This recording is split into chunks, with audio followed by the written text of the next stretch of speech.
We have to do something that we really don't want to do.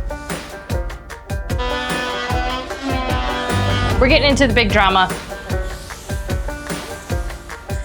This is different though because you literally will never see it. It's going to be on the... I do think it is different because you did it and not me. Our story started on a sailboat with nothing but a dream and each other. Then we traded the ocean for 8 acres of jungle and built an off-grid life completely from scratch. Life had other plans though. A baby, a health scare, and suddenly everything changed. Now we find ourselves here, tearing apart a Florida home and building something we're truly proud of. What's up guys, welcome back. We are picking up right where we left off. In the last video, we started our mudroom transformation with building the cabinet. We did go step by step on the cabinet build, so if you want to watch the last episode to see that. This week we're doing more cabinet boxes. We're going to do them fast, we think. We know how to do it now. We learned about our pocket holes. We are going to rip the left side and the right side and hopefully get right through that. We do have to do the bench top, which is a little harder because you gotta make it look like 1 inch. So we have to put, we'll get into it. Let's just say that. Let's get right into making these boxes. Let's go.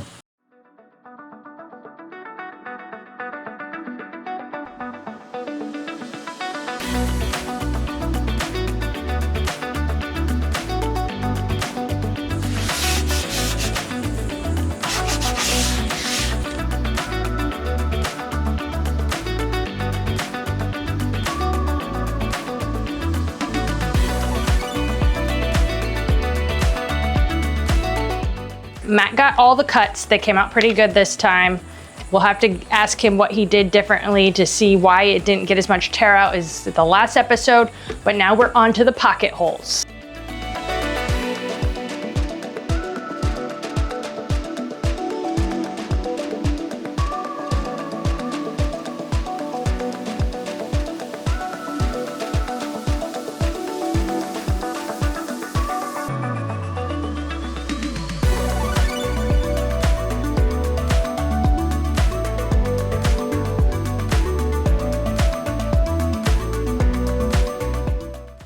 Matt quickly whipped together all the pieces for the 2 tall boxes, so both of them.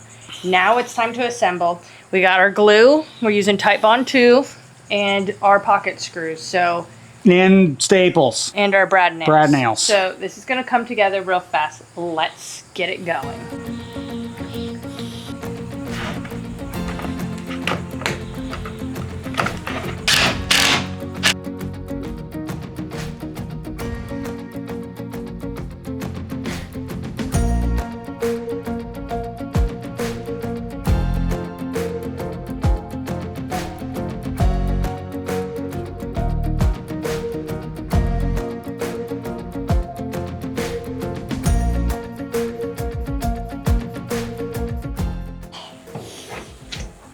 How's it look? Pretty good. Nice. Look here, boys. Don't get much better than that.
right, so I got this big old Jim Dandy. It's called the Craig Rip Wrapper, I'm pretty sure. Kristen got it for me because she wasn't liking the straightness of my cuts. I said I could freehand it, but she said, boy, you need something a little more machine. So she got me this, and I think it's going to help me. I think between this and my radial, I don't have to go spend that $1,000 on a table saw. I am trying to avoid that thing like the plague. So this was considerably cheaper, and I think it's going to work pretty well.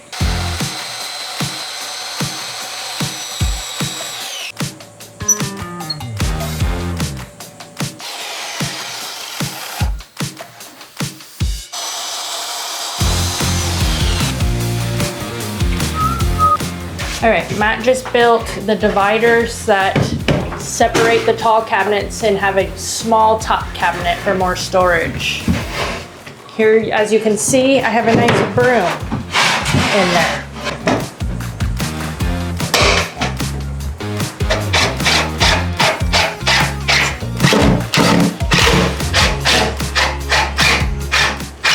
All right, guys, Matt worked ahead. He started to get the bench top situated. He cut out poplar an inch width and he pocket holed it to the end of the bench seat. The reasoning for this is because we want it to look like a faux piece of solid, thick inch bench top. Originally, I wanted something that we could like stain, but it's way too expensive to get a thick piece of wood that's like an inch thick and stain it. And there's other things you can do, clearly like veneering and all that stuff. So we went with the simplest route. Since this is our first cabinet, we are going to put plastic wood, what do you call it, spackling type thing. Like a wood filler. Over the seam. And we're gonna hope that once we sand that, it's gonna look like a solid piece after we paint it. It's gonna be painted anyway, so it should hold up pretty well. I've used stuff like this in the past. I mean, could we have done like an epoxy filler? Yeah, that would have definitely done it. But we did wood filler instead. So we're gonna see how this comes out. I hope it looks good because, I mean, Matt did a good job cutting the whole thing. It looks like it's gonna be great and it's a cheap price. So we're doing this budget-friendly cabinet and I think it's gonna come out boss.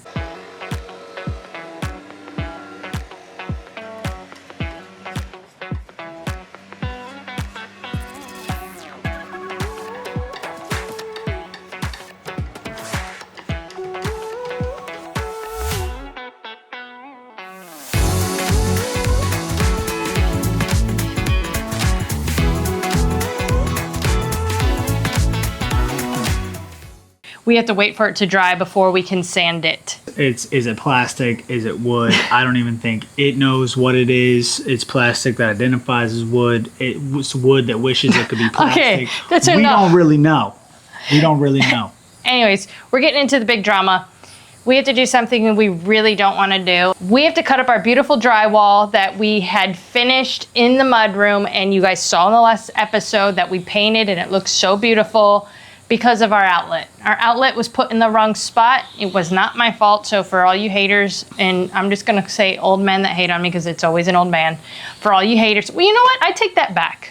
Old women hate on you too. Yes, they do also. And they say that I cause you so much pain because I change my mind all the time. So that's why but then the ladies, they say that I'm sexy. And they have no, they don't. They do have heart-eyed emojis. They just sent me one. Heart-eye emojis is not saying that. That's saying I'm sexy. Anyways, I didn't change my mind on this. Matt just didn't hear me properly. I told him I need that outlet to be put where the cabinets are going to be placed. I told him where. He just assumed that was high enough. It was not. So now we have to put it over.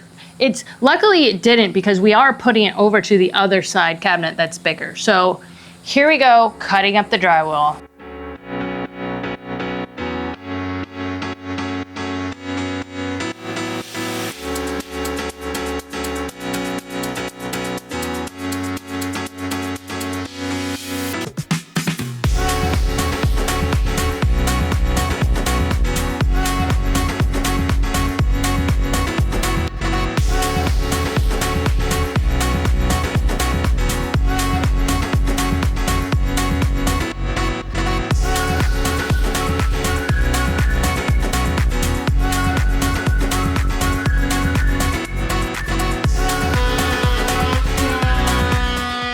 Today we're gonna have Matt's carpentry trivia because I don't know the name of these. I'm gonna have to try to Google it and figure out what it's called. But I have my slit cut out here, and I've cut out a groove in my furring strips so that my electrical cord can just push behind those. But what are the metal things that nail over the studs so that you don't screw through your electrical when you're mounting your new cabinets? I don't know what they're called. I'm just gonna put it in Google, metal things to cover wires on studs.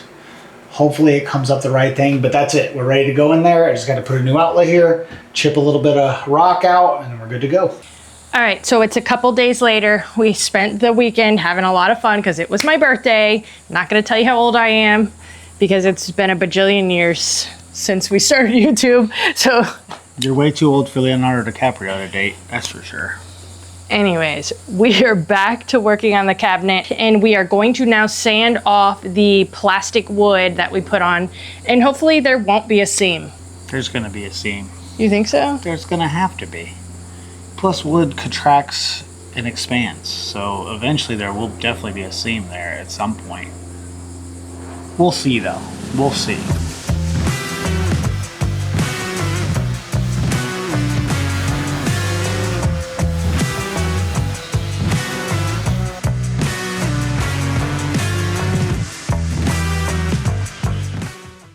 Okay, we went over this with a straight 120 grit to remove that plastic wood filler.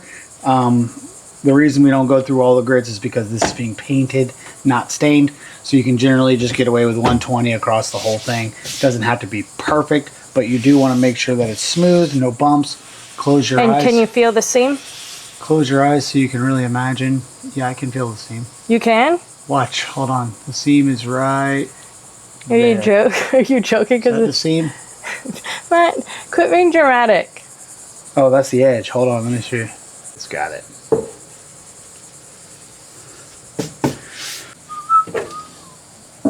Next step is we have to use a clear top coat. We're using this one inside of the cabinets. The inside cabinets aren't going to be color painted.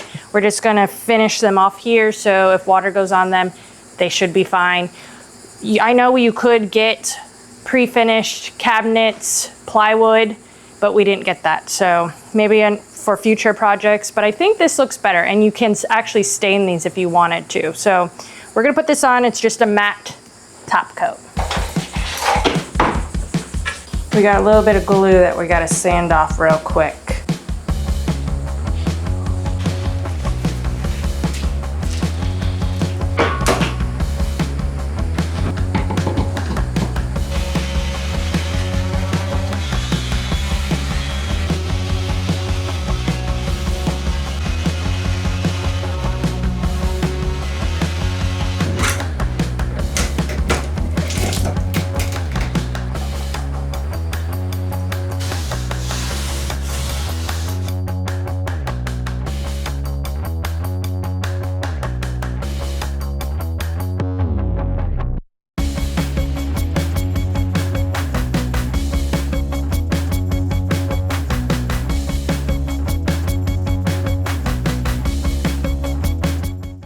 All right, we made it a quick stop at Home Depot. We have our primer paint. We got the good stuff. This is super expensive. This is like almost $100 a gallon, which is unbelievable, but we're trying our best for this to come out good. Normally we would cut corners and we probably would say, why is our paint not that smooth? Oh well, but not on this project. We really have to get our confidence level up if we're gonna do the whole kitchen and the butler's pantry. So we're putting the effort in. We're going to use some denatured alcohol to clean off any dust from matte sanding, and then we're going to prime it. We are going to use a roller, and then when we do the final paint, we are going to spray it. So hopefully this is a good system and it works out. Okay. And hopefully we don't see the seam. That's the main thing. This $100 primer, I want to be able to control how much of it I'm using, so we're going to be rolling that on because I'm not blowing any of that precious money.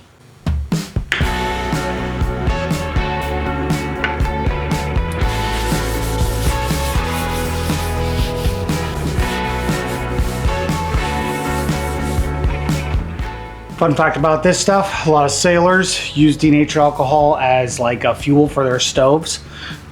something that people work. Propane always worked for me, but some people prefer denatured alcohol.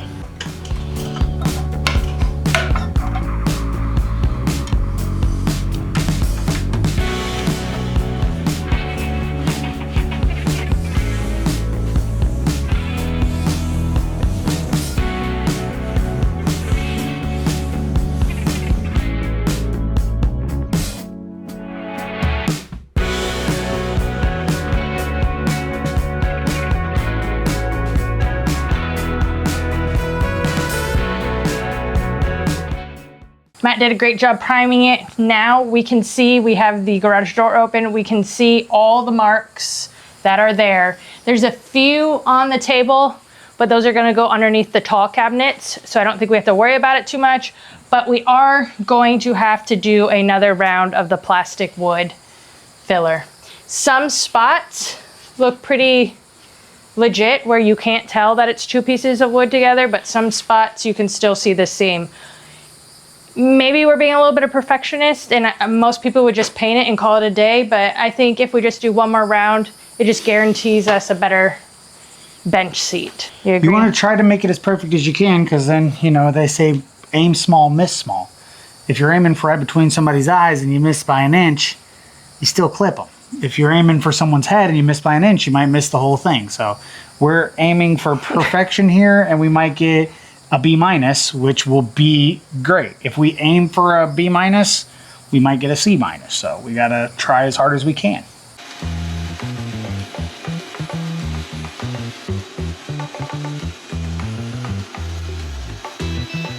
Okay, so while our bench top is drying with our shellac primer, we're gonna go ahead and rip out our face frames. We're going with a 1.5 inch face frame on here out of poplar.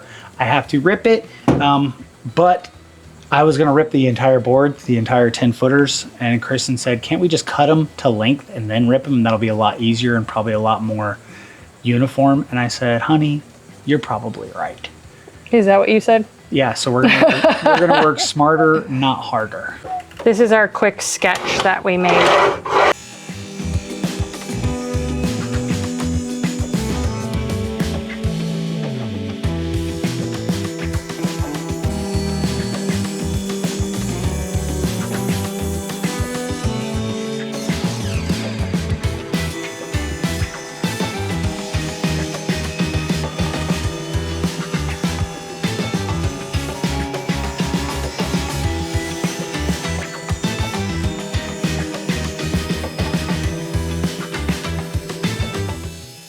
All right, Matt cut all the pieces, 1.5 inch width of the poplar for our face frame for the bottom cabinet box.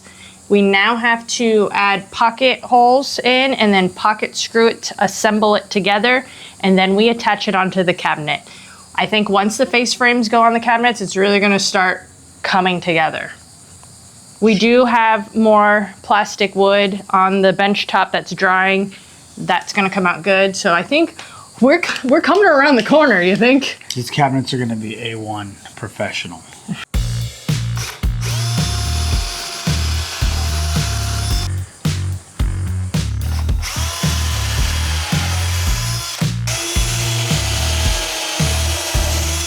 So these ends we've been lovingly referring to as our end caps, and we are placing them right on the end. We know that that's going to show some end grain at the top. We have a bench seat going over that though, and this one goes to the floor, so that's not going to be an issue here. But on other applications where this would be seen or visible, you would want to put your end grain inside, because then you get a nice top long grain finish.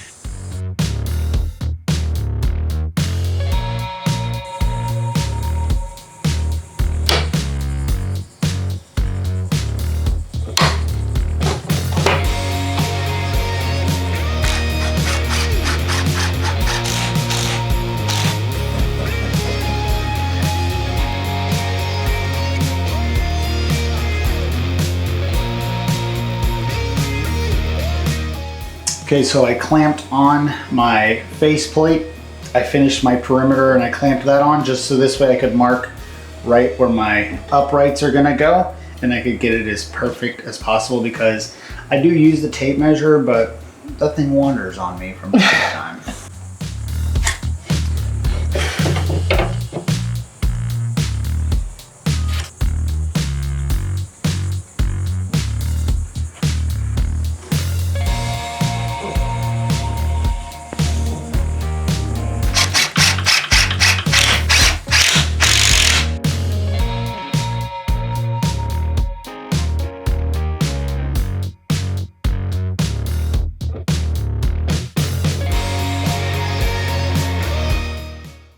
All right, Matt assembled the 3 inner pieces and it looks pretty good to me. I think this is passable. The only thing is some of these middle bars didn't go, sorry, there's a bug on my face.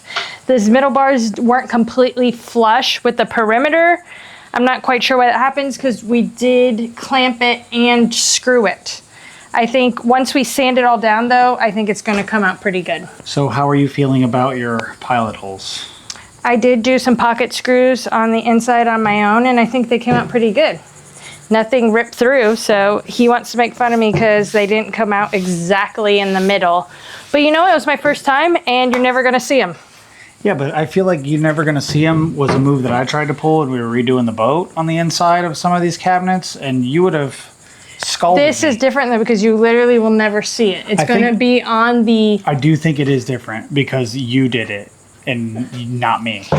The inside of the cabinet you see when you open the door. The inside of this frame that's going to be attached to the plywood, you're never gonna see it. Allegedly. Literally, you'll never see it. We'll see. I'm gonna crawl in there and just look at it one day.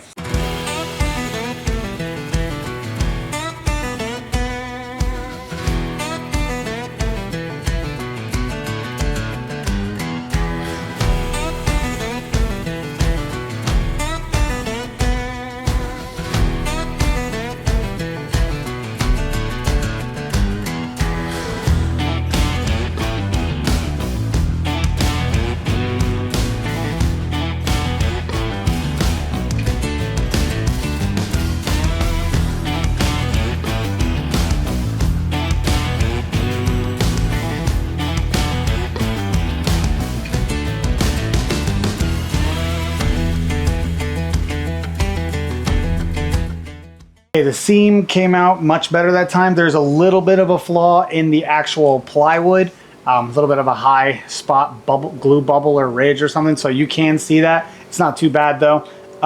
And since we're going to be using this as a bench, which we'll be sitting on, we are going to attach our face frame with pocket holes. We've seen a lot online where people just glue it and brad nail it in there, but we're actually going to be putting human weight on this, so we're going to do a mixture of those 3. Wood glue, brad screws, brad nails, and pocket screws. So this way it'll be ultimate strength.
All right, guys, we got that frame attached. We are gonna leave the clamps on because the glue's gonna do the major work here.